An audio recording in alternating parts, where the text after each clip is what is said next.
Hello, everybody, and welcome to the Centimetre Perfect AFL podcast. The name of this podcast is Centimetre Perfect.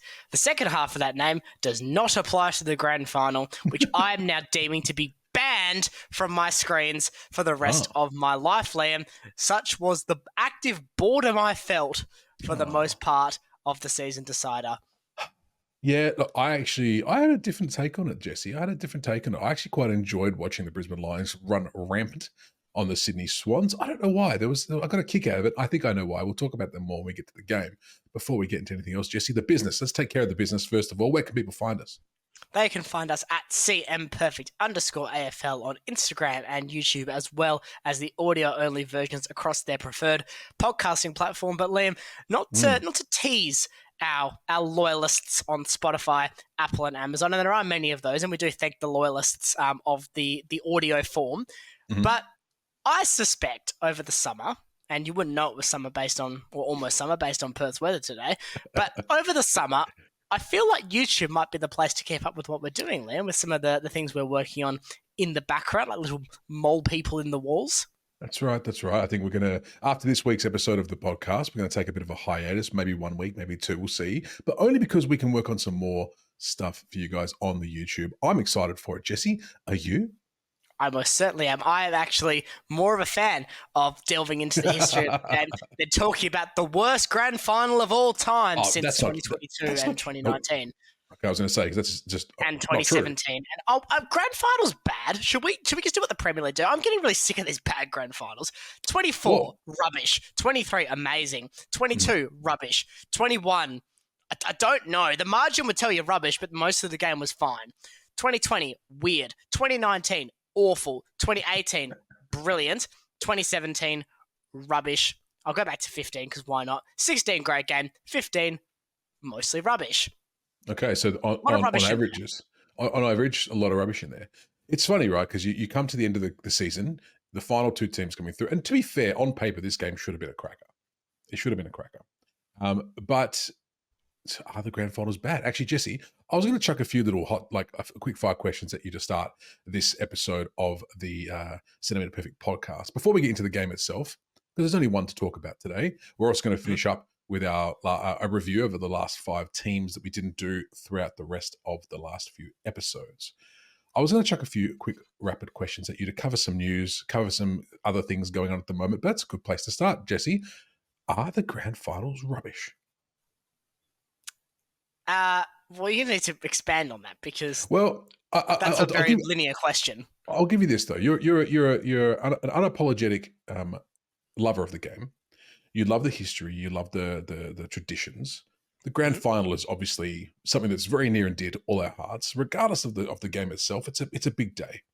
It's a big day. Maybe not getting the turnout to the grand final parade like they would in most years because there was no quote unquote Victorian side in there, even though there were two. But you've just mentioned there Premier League system, top of the table wins the whole thing. Are you serious about that idea, or is that like just something you're throwing out just to express your displeasure at the quality of this particular game? It was in jest, but I will say I'd like to see there be some level of reward for the minor premiers each season. I feel like that consistency over what is fast becoming a 40-week season is worth more celebration than, oh, look, they play 4th place at their home ground in the first week of the finals, and oh no, they almost lost. I feel like there's probably more credit deserving of a side that can be consistent for what is basically now 25 weeks than just, oh look, they get one of the home finals that second place also get. You look at English football, if you want to talk about, winner takes all. In the championship, winner gets the title, second gets promoted, so they're pretty happy too. But there's an extra incentive to be top of the table. I don't know what that incentive would be potentially, and there's going to be a few. There's going to be a few that hate this. So Andrew Bassett, if you're listening, I'd actually stop listening to this right now. I'd actually let first place go higher up the draft order. I'd let them take pick 15. So flip the top 4 when it comes to draft order. Give a bit more incentive for clubs to actually be good over an entire year. Interesting idea. Bassett, that would then require Bassett to put a team together that could make the top four for his. Because we're not going to get into him. He's not worth it, but actually might do in just a second with one of the questions I'm going to ask you. We won't, but we will. We won't, but we will, as is tradition. Let's start with the first bit of news coming out of this week. Andrew McQualter has been appointed new head coach of the West Coast Eagles. Jesse, is he the man for the Eagles, and why? Yes, he is. I'm going to say something before I tell you why. Okay. I think this is a fantastic appointment by the West Coast Football Club. I have rated McQualter highly for a long period of time. I think after what we saw with his stabilisation of a post-Damien Hardwick Richmond, a senior coaching gig was inevitable. If you look at what's happened to Richmond since, and look, that is probably not the fault of Adam Uze, but ultimately they've become an absolute dumpster fire on field. They will very quickly rebuild. They're a massive club. They've got the capital now. They can do that. But this season, they were awful. Mm-hmm. McQualter managed to keep the igloo from melting and get them to a positive record in his time there and con me into thinking they were still good. So well done, Andrew. It's a great appointment. They were pretty clearly shopping for a new bit of blood. Or a similar bit of blood, I think. Not even necessarily a big name, because if you look at the top contenders across the board, it was mostly AFL long-timers who hadn't really been given much opportunity at senior level. I know Ken Hinkley was banned around. I don't know how serious that was. Mm-hmm. Even John Lombard was banned around. That was almost comical at times. But look at most of the guys in the race. You're talking Dean Cox, who's a highly rated, very highly rated assistant. Stephen King at Geelong, highly rated assistant.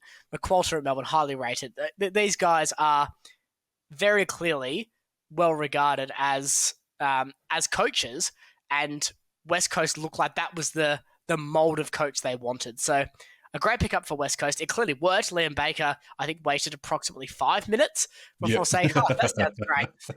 And just quietly, Baker was probably the one I was the least keen on. Not saying he's not a good player. I just didn't see the immediate improvement he would bring. So it's actually worked out quite well. So thanks, Andrew. He'll probably go and win a Brownlow now. But sure. Yeah. I still think that's fine. A really good appointment. I think this will be a successful appointment, and I don't think we'll see West Coast in the bottom. I'll say bottom 4 next year. I think they can turn this around with some senior players getting things right and with some acquisitions they're looking at getting in the off-season. Good answer. That's it kind of ties into my next question, actually. So along the trade talk lines, people linked to the North Melbourne Kangaroos at the moment, Caleb Daniel, Luke Parker, both potentials. Luke Parker, I think today or yesterday, signalled his desire to go there. Jack Darling is already inked, maybe already, who knows? But he's potentially going to the Kangas as well.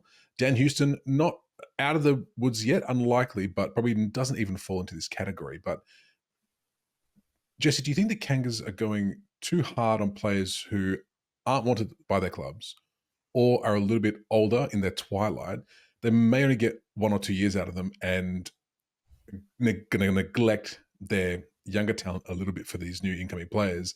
Is that going to be a detriment to them, or do you think this is going to be a helpful acquisition across the board for them? I feel it's helpful. Sheasel is 19. Wardlaw is about 20. McKercher, I think, is 18 or 19 now. These younger players are not ready to lift North Melbourne off the bottom of the table. They are excellent young players, and they are going to get North Melbourne, I think, into a period of pretty strong contention in about 3-4 years' time.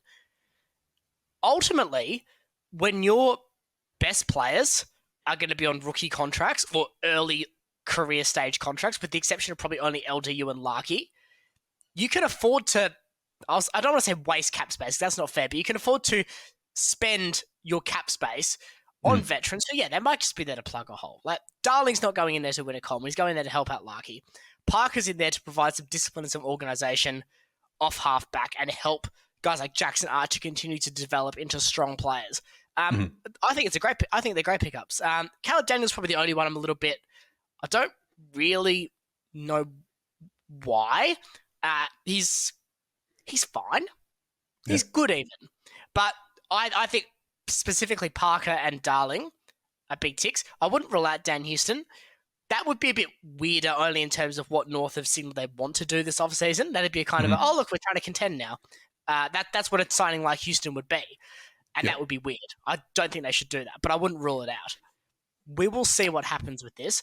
Don't be surprised, though, if they start putting in that underbidder for a couple of other interested players wanting to go back to Victoria as well, and just start to signal that intention that, hey, we actually want to be a part of this now, and we've got a coach that's well-renowned, an exciting young core that can be an enticement for veteran players. I don't doubt that's part of Darling's reason to go back. Hey, look, I can be a part of a young group that, very could actually end up shooting up the ladder. You don't know with North next year. So I think they're going about this the right way, and it's not a strategy that is guaranteed to succeed. But I also don't think necessarily with their contract situation around key players, it's high risk either. Fair enough. Interesting that you say that about Jack Darling, though, because that's kind of where he was just now, in a team full of young players. So there must be something else that might be enticing him to go to the Kangas. Maybe it's the Alistair Clarkson thing, the uncertainty of where the Eagles are going to go in the next few years. Fair shout. Now, we said at the start, we said just a few minutes ago that we weren't going to talk about Bassett, but I'm going to do it right now. Okay. Before you ask me a question, can you please give our listeners and viewers some context, please? Or I can give them context if you desire. About what Bassett has said, because the question's not about that. So if you'd like to, go on, give a little bit news brief in between the quick fire questions. Jesse, go. Well, I just feel like it's really stupid, Liam. I really do. I don't know why we're having this conversation again. What conversation? What conversation? Well, there's this Andrew Bassett, the St Kilda best and fairest, has made it very clear that he does not like the father-son rules, in a surprise to no one, and has slammed the usage of academies for northern clubs. Now, we have done this debate to death. These aren't going anywhere. I will also remind St Kilda that they have chosen to draft Christian Petrarca and Marcus Bontempelli, except no, they didn't. They drafted Billings and McCartan, neither of who were father or son or academies. So until you get your own house in order, you can't be making these statements, guys. That's really silly. But I just want to talk about this whole almost no one likes us, we don't care, or almost, you know what I thought of when I first heard it? Okay, what's the Twisted Sister song, We're Not Going to Take It. But okay. That's what Andrew Bassett reminds me of at the moment. The kid in the We're Not Going to Take It music video trying to rebel against mean old Andrew and the headmistress Laura and all the nasty, horrible bullies that are in Sydney and Brisbane and the bigger Victorian clubs. Keep in mind, St Kilda are currently the second biggest recipient of the Victorian clubs for AFL financial injections, aka handouts. So bit of biting the hand that feeds you, potentially. Just the thought I've had there. It's a strange old situation with St Kilda at the moment. I mean, and this is going to tie into this question as well.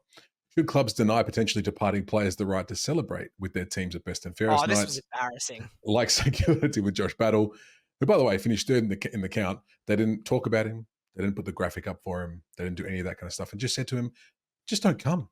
You're not welcome here." Now, look, what Josh Benoit has done to... Sorry, did I say Josh Battle has done to the St Kilda Football Club is I have to beat that out now. I'm going to beat that out now. I can't put that name on this podcast. You know. Right. All right, we're not the Going in Raw podcast where we definitely didn't steal the confidence points idea from. It wasn't. It better not have been trademarked. It better not have been trademarked. No, I'm fairly certain they stole it from somebody else or borrowed it or took the different someone else. It's fine. Or repurposed is the legal definition. Yes, repurposed for legal reasons. You better have checked the trademark, Liam. So, yes. Look, unfortunate redaction before aside. Obviously, what Josh Battle has done to St Kilda is nothing short of a indictable offence, apparently. And he's not even allowed inside. He's like my puppy when he's naughty. He has to go out into the courtyard and sit there until he's been good. But Josh wasn't good, so he wasn't allowed in the best and fairest, even though he was the third biggest dog in the yard for most of the season and was a good boy and got lots of treats from Ross, and St Kilda even tried to cajole him into staying with more schmackos and pedigree biscuits and everything, but it didn't work, and they've decided to throw their schmackos out of the pram and shut the doors on Josh, which is going to make for a very interesting St Kilda Hawthorn game next season, which is a much appreciated departure from last year, where they combined for about 90 points, and it was dreadful. Do you remember that game, Liam? It was the game where it was the game before they played Fremantle, and the commentators got really excited about Max King. Oh, did they? Don't they always? Don't they always? They love a bit of Maxi King. It's very strange. I mean, they could have taken the same tact as. So I'm taking your answer to that is no. They shouldn't be doing that. They shouldn't be denying people, because Richmond, same thing. They've got a whole bunch of players leaving, 4 of them at least, and they took their approach of inviting them and then having a backhanded slap at them when they were there.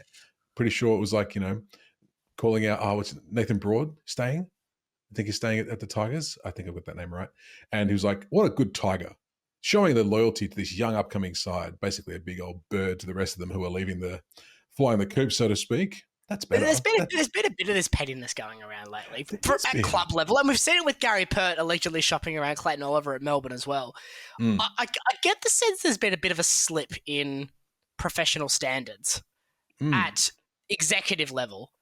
At AFL clubs, this is not all clubs. Many clubs have done great things and continue to step up and be leaders. But there's been a few of these juvenile behaviours or actions at clubland. And I know silly season and trade periods bring out the worst in everyone, especially Colin Young. But it just seems to be a case of so much pettiness at the moment. Yeah. It's kind of strange because it's not exactly like new. Like people do this all the time, every year. There's people moving and wanting to seek better options. It just seems like a really strange and very childish thing to be doing to, send people out of the room, uninvite them to the wedding. It's just like it's very, very strange. It's a very strange thing. Quick fire question, last one. This is kind of a two-parter. Do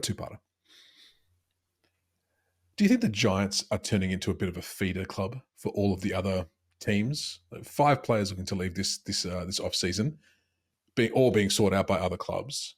It just seems like they always have a massive exodus every year.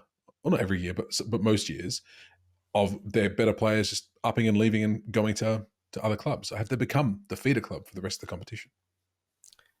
I think they have, but I don't think calling them the feeder club is necessarily fair, because they're in a difficult position. The Giants they're in a market that's not a football dominant market. They're in a city that does have very high cost of living. So if you're not a Toby Green or an elite level player at the Giants, if you're just Jesse Dart, not Darcy Jones, we get confused a lot of the time, but we're not the same person. If you're just Jesse, put the helmet on, Jesse. I'm sure you'd be. I wouldn't be able to tell you guys apart. I'm sure. If the helmet fits, it's like Cinderella going to the ball, except it's a spot the Giants forward line next to another Jesse. No, look, if you're not a top line earner, you're not really getting game time, so you're not getting any other incentive payments or kickers in your contract, then, you might be looking elsewhere. We've seen players like Petling drop out of the side. Maybe it's not working out for him. I feel for GWS and I feel sorry for their genuine fan base, but they're going to need to start having a think about the club culture, because Fremantle have had this problem. Gold Coast have had this problem. Victorian clubs at various stages have gone through this as well, but they just haven't been able to retain. They need to be able to figure out a way to instill loyalty within the club. Fair enough. And the second part of that question, the antithesis of the Giants, Jack Martin, potentially Bailey Smith, potentially even Clayton Oliver, all potential to head to the Cats this year. Are they like the most sought after club by players now? Because they seem to be a bit of a hot prospect. Are they the go-to club? Are they the feature club at the moment for players to try and get to? I would say yes, both in terms of top-line talent. You look at Tanner Bruin, Jeremy Cameron in recent years being key examples, and also either unproven or unwanted commodities, your Tyson Stengels and the like. They clearly are doing something right, and players clearly want to play for them. More power to them. They're clearly winning this competition at the recruiting table, so good for them. Yeah, 100%. Hard to argue, and that was Fast Money with Jesse. Did you enjoy that, Jesse? Did you enjoy throwing questions that you had no preparation for? I do. I think I did okay. I think you did very well. And it brings us to the business end of this episode, which we're chucking at the start. Why not? The grand final, Jesse. We have to talk about it now. Why don't we talk about the grand final? Do I have to? Yeah, we're going to do it. It's the last game of the season. We've got to make sure we talk about it. Sydney. 9-6-60, defeated by Brisbane 18-12, 120, if for nothing else. That scoreline is delightful because it's exactly double across the line. Isn't that lovely, Jesse? Don't you love that? Isn't that what you were watching for? What did I say after the Swans Port prelim final in this podcast? I don't know. What did you say? Do you remember? I don't. Because I'm about to repeat the same thing. So if you remembered, well done. If you haven't, you're about to hear it again. Boring! Boring! Boring! Boring! Boring. That was boring. Well, look, it started out really nice. I think at the end of the first quarter, the whole table, you, me, my dad, I don't know if anyone else was there at that stage, but we all looked at each other and went, we're on here. We're on for a bit of a cracker final, because our first quarter had all the signs of something that was going to turn into a very exciting game of foosball. And then all of a sudden, the Lions couldn't miss. We got Hipwood kicking it from, a check side from the right pocket, giving the old Ackermanis, giving his old Ackermanis throwback. That was excellent. That was quite fun. I enjoyed that. They could do nothing wrong after that. Once the second quarter started, they could do absolutely nothing wrong, and they could smell it in the water too. They could smell it. They knew they were on top, and all the credit to them. They did not relent. They put the foot down on Sydney, and if it wasn't for Parker's like really late 3 goals in a row, because Brisbane were already wondering when the 4Xs were going to come out, it could have been a lot worse than 60 points. And a 10 goal in the grand final is not what you like. It should have been worse than 60 points. It should have been. But at the end of the day, Lockie Neal was playing through a torn plantar fasciitis, I think. So he's avoided surgery, thankfully. But there was so many players out on moon boots after this game from both teams. So, let's literally talk about Logan McDonald real quick, because he was one of those ones in a moon boot. I reckon this is where it all kind of went wrong right off the bat. Why did they play him? Why did they play him? He was clearly not right. Why did they play him? It's going to go down as one of those grand final decisions. Now, if he never went on the field and the result was exactly the same and the game played out exactly as it did, because let's be honest, he didn't really do much. So the game really could have played out exactly the same way without him there. Then we could be hearing, frankly, silly arguments of, oh, well, why did McDonald play? The result could have been different with a bigger key forward. True. I don't necessarily agree with that. I think this was a really poor decision by Sydney to play him. Mm-hmm. Now, as far as costing them the game, probably not. But it's very clear the gamble didn't pay off. Mm-hmm. And if I'm Sydney now, I mean, they've got McDonald on a long-term contract, but I'd be a little bit nervous about this playing group now. Yeah. Because this is 2 grand final losses in 3 years. Now, Brisbane were resilient enough to come back from being perennial bridesmaids and then a grand final loser to winning. But Sydney have lost 2 and 3 on the biggest stage by a collective margin of about 140 points. Mm. That's not good. And a big risk, I think, for Sydney going into 2025. Yeah, I tend to agree. And it's just like, if you go back further than the last 2 or 3 years, if you go back to the last 10, obviously they've got the one premiership in there, but they've played in a few. And a lot of them haven't been close. Or in finals in general. Like, a lot of them haven't been close. They seem to be really, when it gets to the pointy end of the stick, what is it? What is it? What is it about them? I don't know. Like, they avoided the slow start this game, which is good. That's what we wanted to see. So we went into quarter time, but then Heaney was struggling. The backups, Warner and Goulden weren't doing that. Rowbottom was kind of struggling as well. Like, none of them really had any, they didn't know what to do. It looked like Brisbane had an answer for literally everything they were doing on the field. And then after half time, it was kind of like they didn't need an answer because Sydney just stopped doing anything. Like, it was really kind of strange. Like, it's almost like at half time, after the 7-goal, 8-goal run or whatever it was they went on, Brisbane that is, Sydney just kind of chucked in the towel, it felt like. Just kind of went, they kind of resigned themselves to their fate, which led to unfortunately a pretty anticlimactic final. But I was loving watching a lot of these young Brisbane kids go around. Kyle Lohman was on fire. I think he had 4 goals in the first half, did Kai. Ashcroft, obviously amazing. Norm Smith, a winner. Thank you very much, Will. Lockie was amazing. Like, Archie continued his great performance through the finals. I actually thought Darcy Fort acquitted himself really well too. He did, and we have to talk about the reaction of Oscar McInerney. I mean, what a lad! It was nice. So nice. I like seeing things like that. Like you could be so dark as an injured player, and internally there'd be a part of you that would be. Sure, absolutely. I refuse to believe, without having a got Oscar, that was entirely his feeling. Because of course you'd be feeling a bit. Well, I was out there all year. Of course you'd be feeling that, but you do that in private. You don't do that in public. And I think that was a really great display from Oscar. And a lot of the Brisbane boys as well were excellent, receiving their medals with the Auskickers, winning with grace. I thought it was a really nice sentiment post-grand final. It made me feel like the right team had won the premiership this year. Yeah, and I think that's kind of why I didn't mind it so much, because I was just like, well, well-deserved, well-earned, especially after the start of the year that they had, which we'll get to in a little bit. Only Charlie Cameron forgetting to shake the Auskicker's hand, but it's okay. He's excited. Happens to the best of us. But here's another big question I have, actually, Jesse. A little quick fire question for you. Mm-hmm. Should all players who played and contributed to the year get a premiership medal, much like they do in the NBA, who get the rings and all that kind of stuff? Why not? Because you didn't play in the grand final. We can't say scrap the grand final and do minor premiers and everyone's happy. It's not how it works. You're talking before about scrapping the grand finals when your first quick fire questions. No. That was a question in relation to what you said before that. That wasn't one of my questions. Okay. That was just venting for you. No, I don't like that. I think premiership medals go to those who played on the day. Now, is that always going to create some hard luck stories or some sad stories? Of course it is. Mm-hmm. But those players will still be a part of that premiership team. They'll still go to the reunions. They'll still have that legacy with them for the rest of their lives. But they didn't play on the day. And that's fine, but the medals are for the players that played on the day.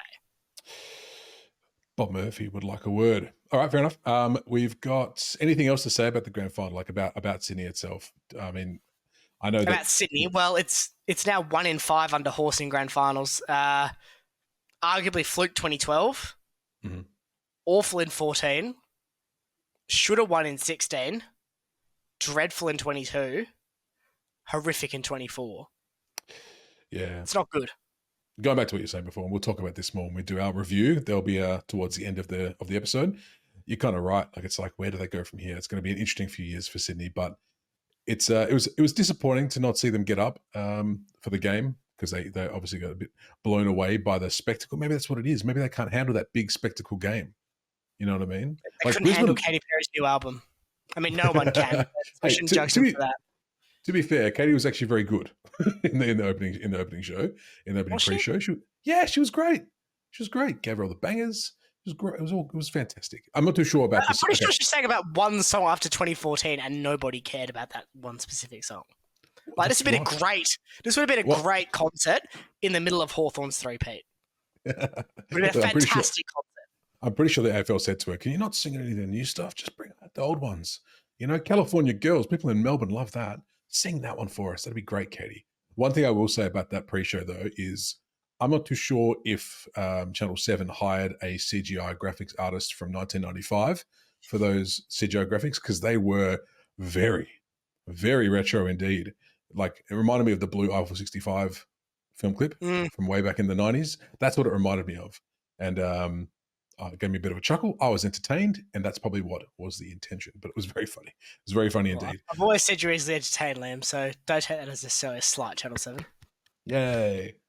It is true. I am very easily entertained. All right, that's the grand final. That's the last game of the season, done and dusted. Congratulations to the Brisbane Lions, your 2024 premiers. Well done, lads. Well done, lads, indeed. But we have to do this, Jesse, before we move on to the teams. We have to break it up a little bit. And because there's no Just the Tips episode this week, we have to. We have to. I still shut up, Liam. Listen. I cannot stress to you enough how much this is all your fault. It's all your fault, and you know it too. The final score for Just the Tips, thanks to Jesse's malarkey in the last episode of Just the Tips on YouTube, where he offered me 3 points and 20 confidence points if I picked the Norm Smith medal winner I picked Will Ashcroft, and this is probably why I enjoyed the grand final, watching Will carve it up, because I also had a cheeky fiver on him for it as well. Final scores: Liam 134, Jesse 131, confidence points 291 to Liam, 281 for Jesse. Listen, like, if you're not getting medals for the grand final, Jesse, unfortunately you lose just the tips too, mate. That's just how it is. That's just how the cookie crumbles. Okay. That's okay. Okay, that's fine. You have your hollow victory. I could already tell you're plotting some sort of revenge, and I cannot wait to find out what it is in due time. My revenge started as soon as the T in Ashcroft was read out on that Neil Smith. Don't you worry about that. All right, can we talk about these good teams? But before we do, if we're going to ramble about off-topic nonsense, I'm going to ramble about off-topic nonsense too. AFL.com.au. Yes. Article about Bailey Smith's trade. Make me a cat. Please don't say that in the literal sense. I think that's really dumb. I don't think Bailey Smith wants to be transfigured into a feline. And there's so much more you could have done. Like, all aboard the Cotton On Express. Sure, that's good. That's good. What else? What else you got? Smith says meow. Like, there's so much more options here. Variety at AFL.com.au. Like, what if Caleb Daniels says, make me a giant? Like, no, we can't do that. It's physically impossible, Caleb. I'm sorry. You're just born this way. This is how it's going to be. Nathan O'Driscoll, make me a power. Like, we can't flick you into electricity. That's not how it works, AFL.com.au. I don't like it. No, he doesn't like it, everybody. He doesn't like it. Make me a cat. I think it's great. All right, we'll talk about teams now, shall we? You've got and unless there's anything else you'd like to go on a quick tangent about, it's been a very tangential episode. Anything else, Jesse, before we move on to the teams? I'm tangented out. Okay, good. All right. So here are our last 5 reviews for season 2024. We're going to start with the GWS Giants. Retiring Adam Kennedy, delisted Cooper Hamilton, although a nice last social media appearance for old Cooper. Well done. And Braden Bruce. And then the leaving list. Here we go. Nick Haynes, Harry Perriman, who I think has already told them that he's leaving to go to Collingwood, James Peatling, Xavier O'Halloran, Connor Stone, who's uncontracted, and to be honest with you, I've never heard of him, and Wade Dirksen, C. Connor Stone. Jesse, your thoughts on the Giants in 2024? There are signs, but there's just not consistency with this Giant side. They can play grand final football. They just can't play the football that can get them there to the grand final if they have to win multiple games in that path. If they manage to somehow be moved like a chess piece into the grand final, hey, look, you won in round 20 against Collingwood. Congratulations, you're now in the grand final. They would probably win the grand final. On a one-off game with their style of play, they can win a grand final. The problem is they can't sustain it, given they've got to win a minimum of twice to get to the grand final in the final series. And the way they did it, it would have had to have been 2 wins with a narrow loss tacked on at the front. So they just made it too hard for themselves.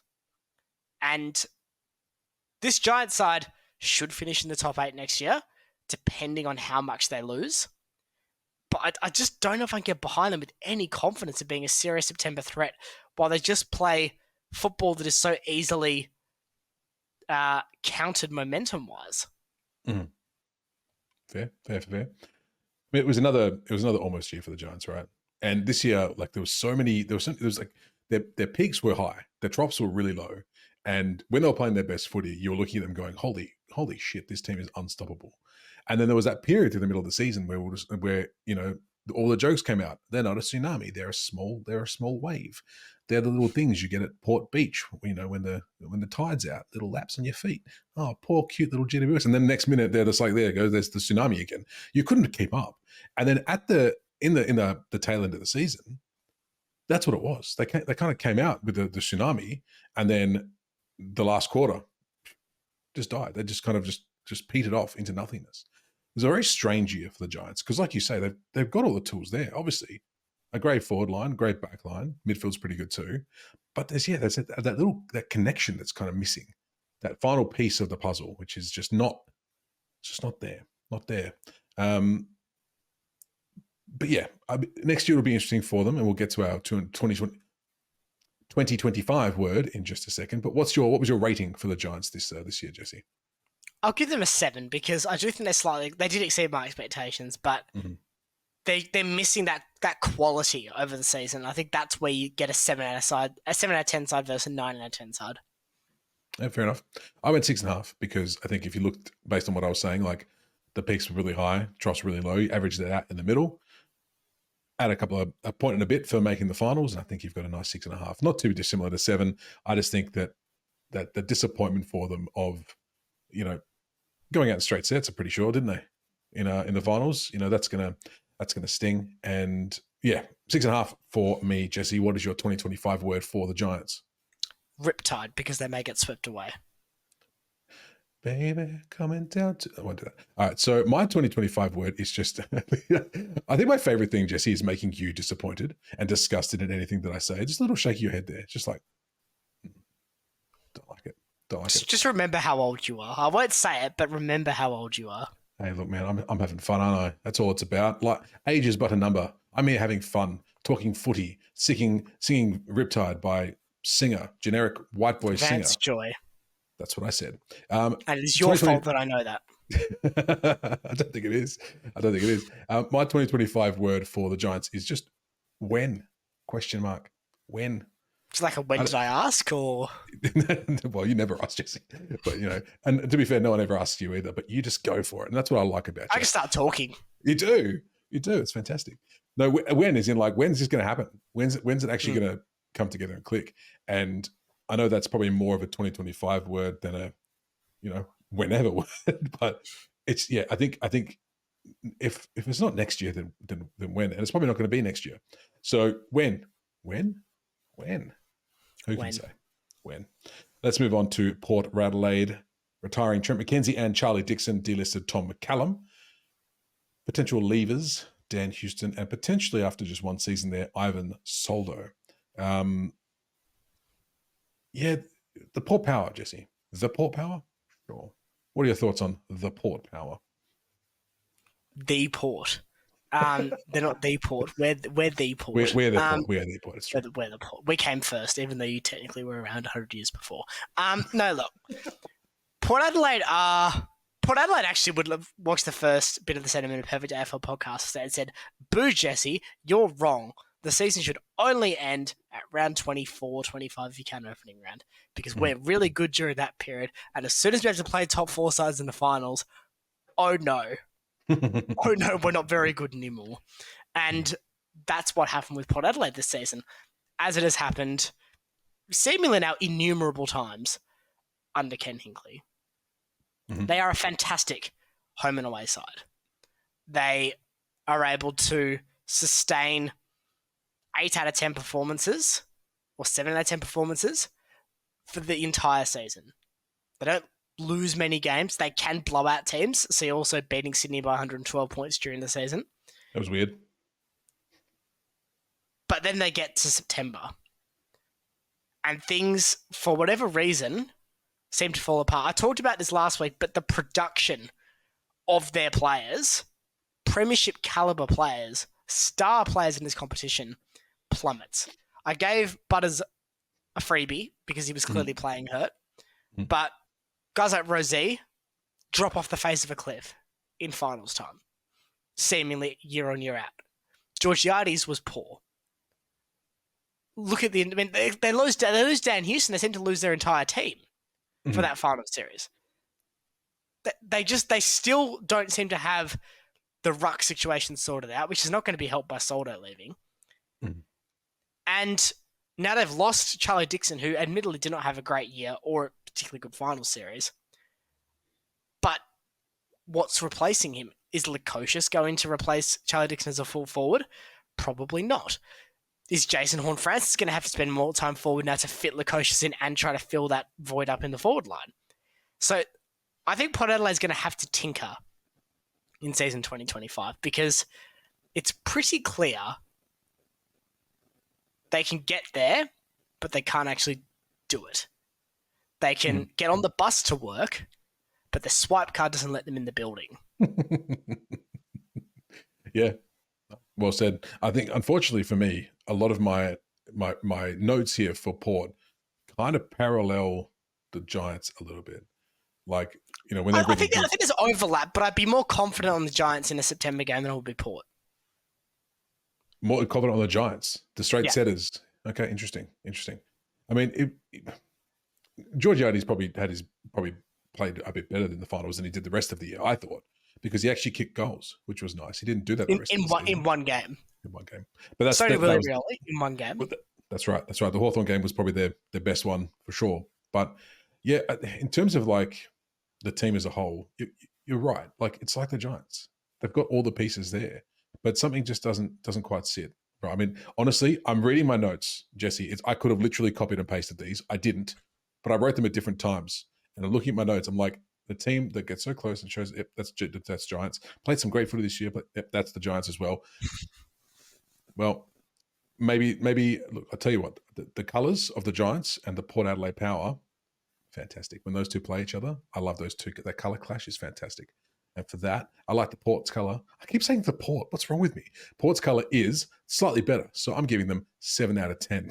And they got an extra final win too. That always counts for an extra half a point. Jesse, what'd you give them? 5.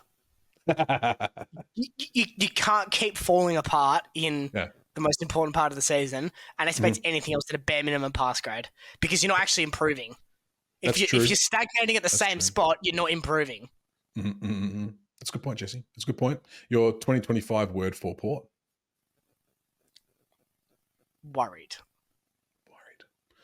Mine is bubble. I reckon they're on the bubble. I reckon it's either about to burst, or it's going to get a little bit bigger and then maybe burst the year after that. But I think they're on the bubble. I think they're on the precipice of being of having like 1 or 2 last goes and making this happen before they start to slide down, start the rebuild again. So bubble is my 2024 5-word for Port Adelaide. The Port, the Adelaide. Let's move on to the next team. Geelong. Jesse, we've got retirements. Tom Hawkins, Zach Tui. Delistings. Phoenix Foster. Fucking hell, I cleared my throat and then absolutely cooked it immediately. Let me start that again.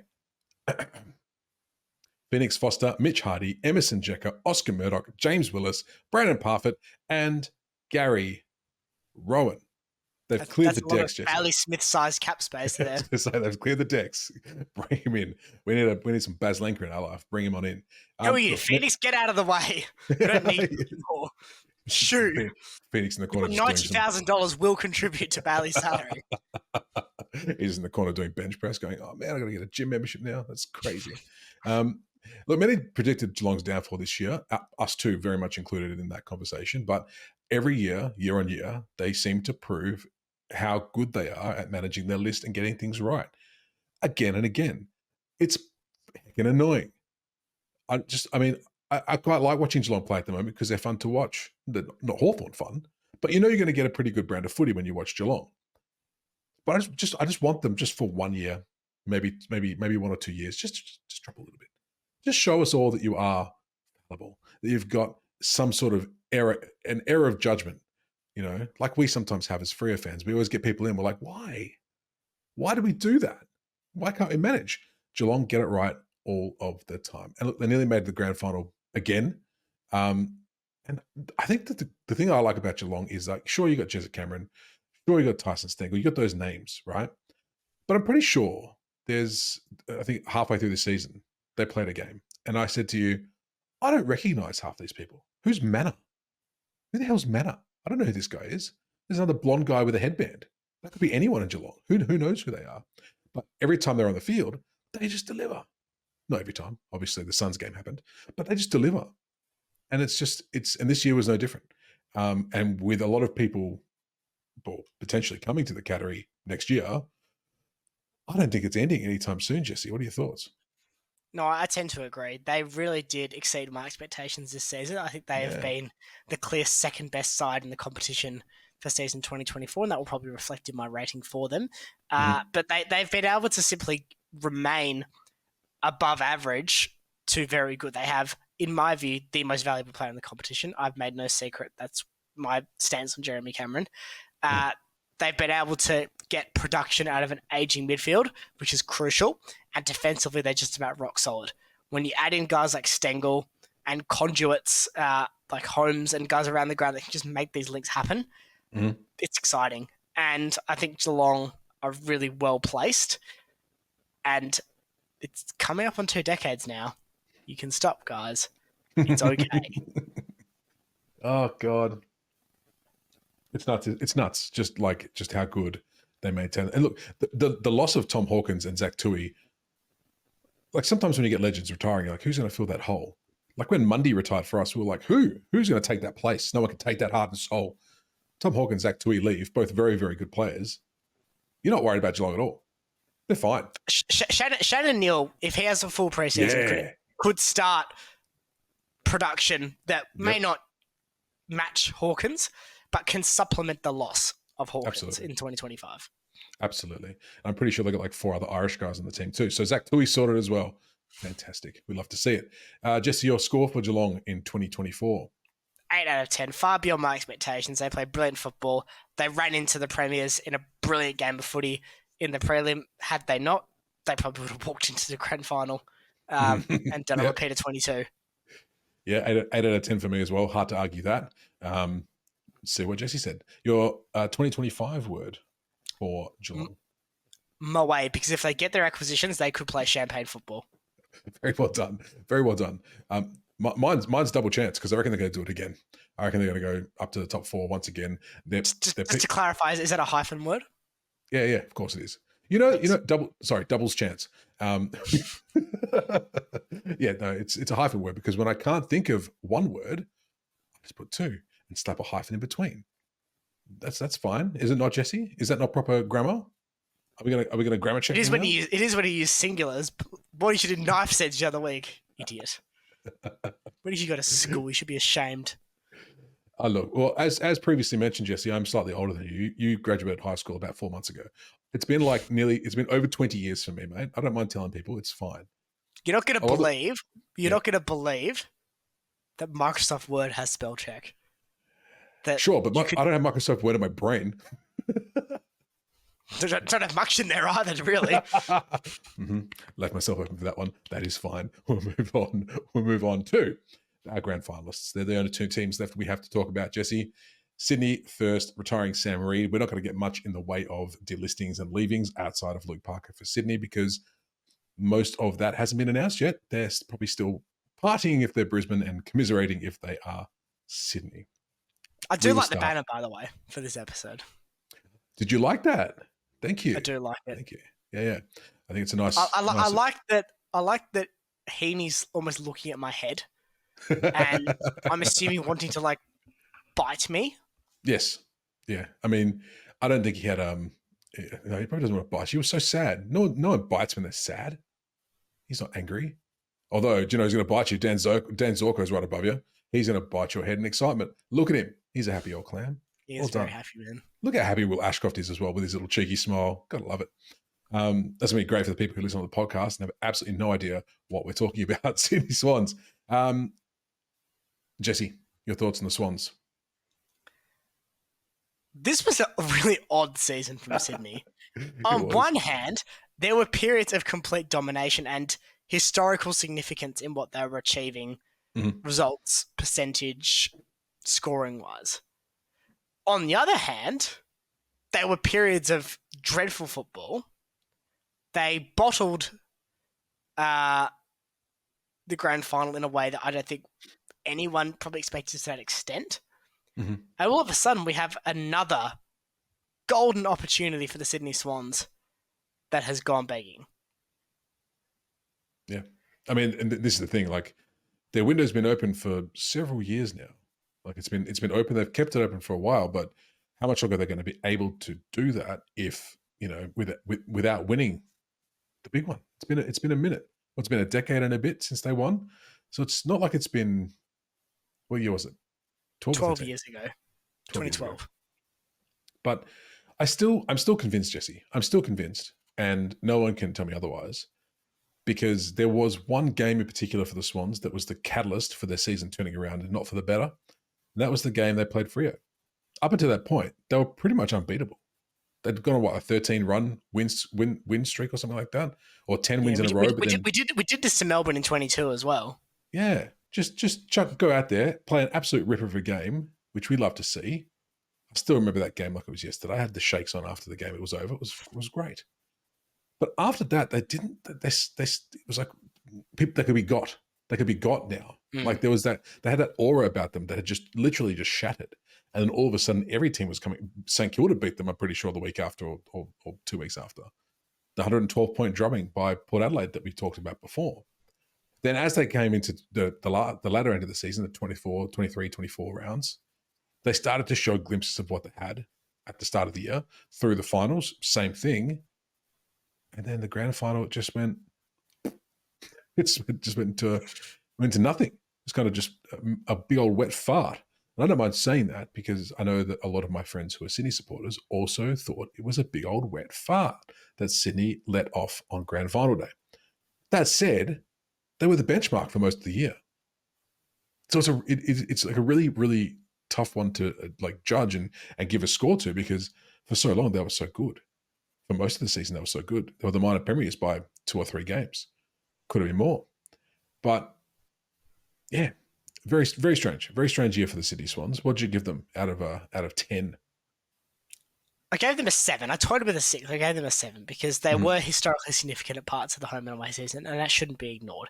However, they were also rubbish at times during the home and away season and absolutely horrendous in, frankly, the only game that actually matters with the way the AFL is set up. That's not good. No.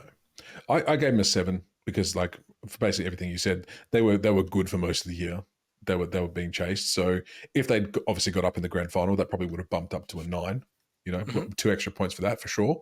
But yeah, I think a 7 is probably fair for the Sydney Swans this year for what they achieved. But yeah, not getting there in the end is a bit of a detriment to them. Unfortunately, your word for 2025, Yesy. Mentality. That will define where Sydney end up in season 2025. Nice one. I'm taking all sorts of liberties with my word, Jesse, because I got a word and then I have parentheses to explain myself. Well, you can do that. I can do that. Thank you. What's your word, first of all? The word is requirement. Now, explain why, Liam. Because they need to win the big one. Because if they don't win the big one, then I reckon that's their window done. Closed shop, start again. Or at least the slides down starts to happen because they got some young talent there. But I think your word is probably more apt because if they don't bring the mentality next year, you might find a lot of their young stars are going to want to start to ship off potentially. I mean, you look at old Chad wants to come back home to WA. If he stays at Sydney for one more year, which he likely will, if there ain't that mentality the next year, then there might be the requirement for him to leave. That is Sydney for us this year. Jesse, last team, the champions, El Campeón, the Brisbane Lions, the retiring Jared Lyons and Joe Danaher, question mark? God, that was so weird. It still is weird. It's all very weird, Liam. Is he leaving? Is he going? Is you know he what? retiring? If he is, first of all, disgusting it was leaked in grand final week and embarrassing, and those involved should be ashamed of themselves. And I don't mind saying that. What an unnecessary distraction in the middle of grand final week. Really, I was really disappointed with that. If he does go and he's decided, you know what? It's not for me anymore. Can you begrudge him for that? Can anyone seriously begrudge him for that? No. If his heart's not in it, he's doing himself a disservice and his teammates a disservice by staying.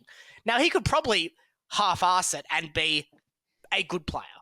He is a natural talent at this game. But if it's not what he wants to do anymore, and he's now got what he set out to achieve, which is the premiership medal, then so what? If he wants to retire, let him retire. Brisbane will miss him, but I still think they'll be mostly fine. Yeah, I think they'll be mostly fine as well. And all the power to him if that's what he chooses to do, because obviously at the end of the day, it's just a job, right? And we've had this discussion before on the podcast. It's just a job. So if you don't like your job anymore, or if your heart's not in it, you quit or you go find another thing to do. And if that's what he wants to do, how can we begrudge him for that? Just because he's a footy player and he's in the spotlight? No, who cares? I wonder if he'll be invited to the best and fairest. That would be a cruel, cruel blow. Just be like, no, Joe, no, stay home. You're not Let wanted it go, here. Joe. Not like Let it your go. song you play over the Gabba speakers. You're not Maybe going to. you just want to commute. Maybe that's what it is. Because I'm not going to the Gold Coast. I know calling out an airport's Oh. amazing. I'm a big fan of the Sentimental Perfect AFL podcast, but I'm just not going to do it. So when does that come into effect, real quick? The whole moving to to the Gold Coast Stadium for the redevelopment of the Brisbane Stadium for the Olympics. I think it's conditional, but it can't be far away. Yeah. Well, that's a good shout, Jesse. Maybe that's what it is. Maybe he's just like, I don't want to go to the Gold Coast. I go there once a year. That's enough as it is. No more. Thank you very much. I'm calling it a day. But we digress.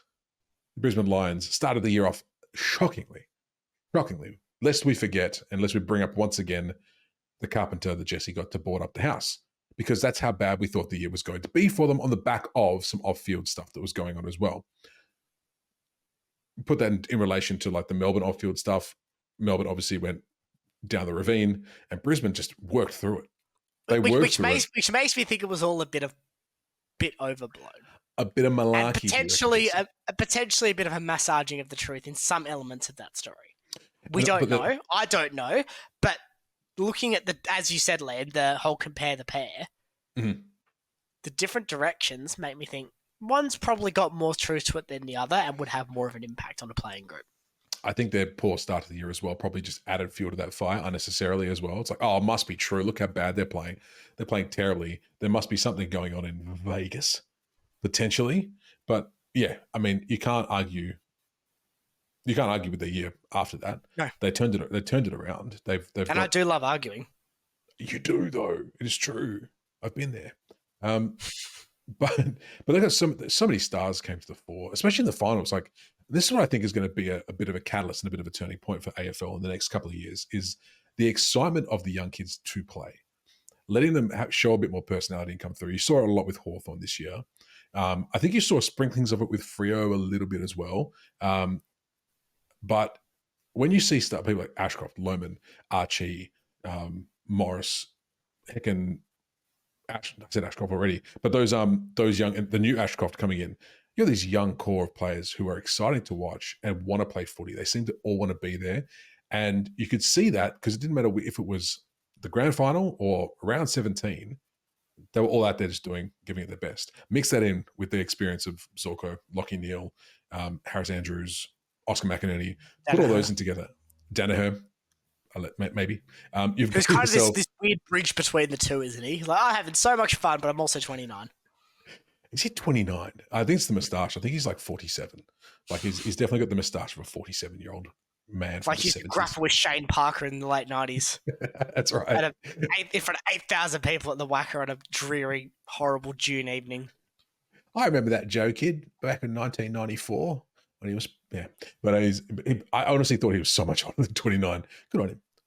Maybe that's what he wants to do. He wants to have that gap year he didn't get after when he was 17, 18. He wants to go to Paris. He wants to discover himself. Exactly. He wants to go live, eat, pray, love. Let him go. Let him go around. Get that visa in Canada before he turns 30. You can only get it. You can only get it until you're 30, Jesse. Just a wink, nudge, nudge. If you want to go and live overseas, you've got a few years up your sleeve. Maybe that's what Joe wants to do before. Are you trying to get rid of me? Absolutely. Every single time I see you, I'm trying to get rid of you, Jesse. You know how this is. I just want you to go and explore the world. You can't have any of my possessions. What would I possibly? Of which I have at least 150. What would I possibly? You're not having my footy cards. You're not having my footy cards. Before you even ask, you're not having my footy cards. What's even the point then? Nor are you having my very nice retro Guernsey collection, which I continue to give money to that club each year as on top of my membership, and they bring me nothing but misery. But the Guernseys are cool. They're cool. It's okay. You can keep that, Jesse. That might fit on my left arm. But we digress once again. Use a bit when having dinner. Just tuck it in. Beautiful. Away we go.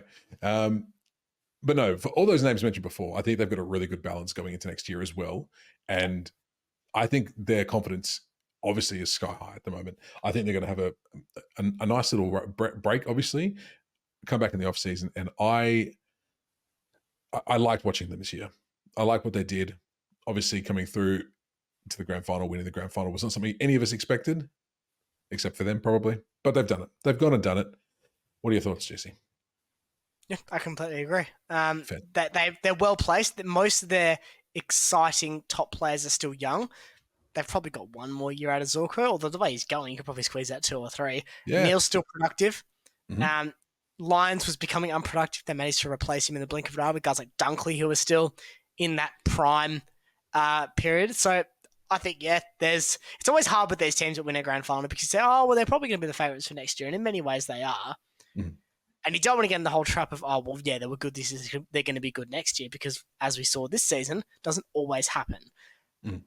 But I do like the list profile of this Brisbane side. I feel like they maybe wasted a year or 2 of their peak at the start, but it could be the case of now they're finding that surge at the right time.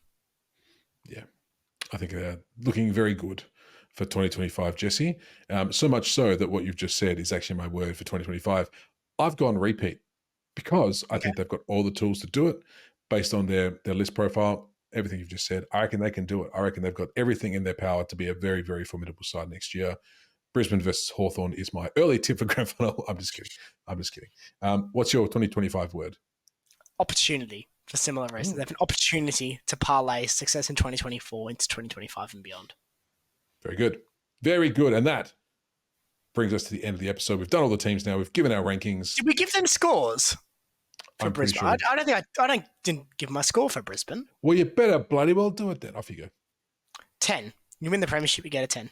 No. Really easy. Disagree. 9 for me. Okay. A perfect season. What do you want them to do?